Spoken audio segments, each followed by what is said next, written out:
Magandang araw mga tol. Natuklasan na nga pala natin ang katotohanan.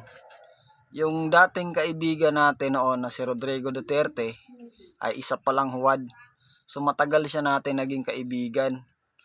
So hindi pa siya naging presidente, naging kaibigan na siya natin sa Facebook.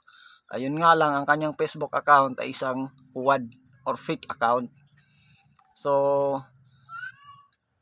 hindi nila alam, hindi alam ng tunay na Duterte na tayo ang nagbibigay sa kanya ng idea o isang taktika sa pagtakbo bilang isang pangulo. So tayo ang nagbibigay ng advice at tayo na rin ang nagbibigay ng taktika at isa na rin tayo sa umudyok na tumakbo siya bilang pangulo. So yun lang mga tol.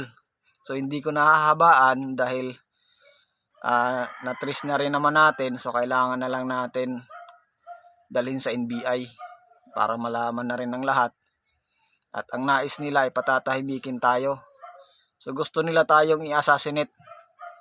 So yun lang mga tol, pero hindi tayo takot sa mga assassinator dahil handa naman tayong humarap sa kamatayan.